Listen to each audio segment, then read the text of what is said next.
Here now, Hoover Institution Senior Fellow, Victor Davis Hanson. Great to see you, Victor. This is a complete reworking of the American economy, and it's taking away the power of choice and individualism, and it's frightening. It is economic fascism, quite frankly.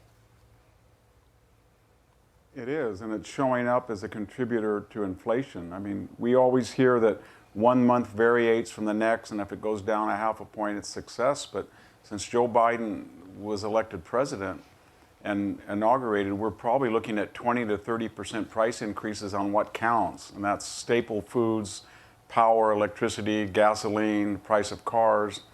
And then if you're taking a mortgage out now, it's almost 7% on 30 million. That's $1,000 a month on many mortgages here in California. And that's despite borrowing another $4.5 trillion. So he can talk all he wants about Biden economics, but he only talks that way because these people around him have never gone into a Home Depot or gone into a grocery store and tried to buy staple foods, the stuff you really need. And this has been a hyperinflation economy. Part of it's because of what you allude to, that he's restricting the supply of goods on political or ideological grounds, and then he's deliberately made war on the energy industry, and now gasoline and oil and natural gas, it's all going back up again as we'd expect. So I don't know why he's bragging on it, other than he's in an echo chamber among sycophants that tell him how well he's doing, but he's not. And he gets out and talks to the American people, they would give him an earful. And if the American people approved of these policies, they could actually pass them through the Congress. They can't pass them through the Congress, which is why they do it by regulation, because the American people don't want it. But Victor, I want to move on because you have a new column laying out the two sets of laws for two Americas, about how left-wing Democrats are systemically dismantling the constitutional foundations of the United States. I think we're seeing this with just Hunter Biden and the form of prosecution and application of the law to him and the application of the law for Donald Trump. But explain for us.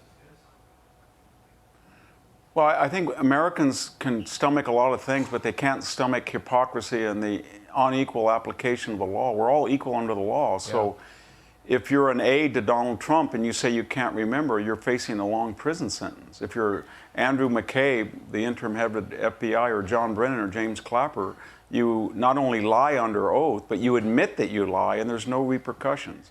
If Donald Trump makes a phone call with a legitimate inquiry about a crooked business deal in Ukraine, he says he might delay federal approved aid to Ukraine, he's impeached. If Joe Biden threatens to cancel it outright to protect his son, there's no consequences. And, leaking, Donald Trump is facing a lot of exposure because he supposedly talked about a classified document.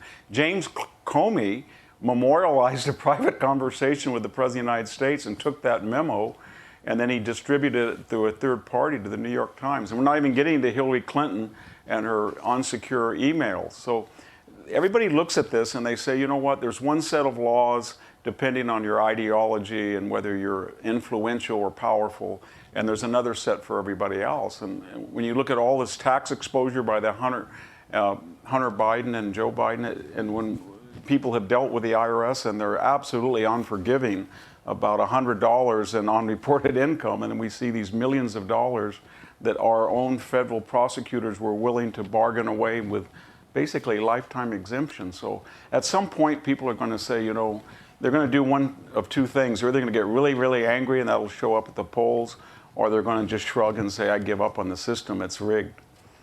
And Victor, you went through the unequal application of the law and unequal justice, but it's not just at the federal level. It's what people experience every day.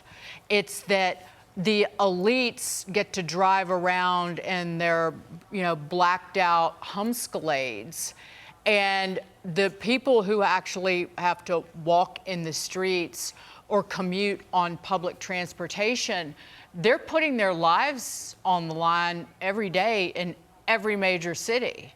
And they are not protected by the elites and the liberals in power.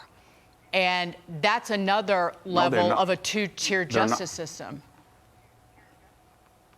They are, and none of these elites are ever subject to the consequences of their own destructive ideology.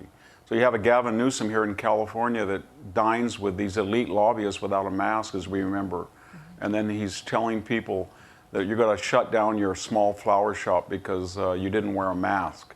Or we've got John Kerry lecturing on why we're going to have to give up agriculture as we know it, as he Gulf streams here and there to help us, he says. And so everybody understands that it's not your right. It's not just the unequal and asymmetrical application of the laws. It's a haughtiness and arrogance that we, because of the alphabetic letters or the titles behind our name or who we are, or what zip code we live in, or who we associate, we're entitled to exemptions. It kind of reminds me of the Soviet Union when the party bosses said, I need that Black Sea DACA because I'm working so hard for the people, I need to relax so I'll have more energy to help you. And it's the same idea, let them in cake. And there's going to be a reckoning, there always is. It's just a matter of how, the longer we prolong it, the more I think the more severe and the more sustained it's going to be. People are reaching a boiling point. Right. Great American thinker, Victor Davis Hanson. Thank you for joining us. Great piece. Check it out, everybody. Thank you for having me. Thank you, Victor.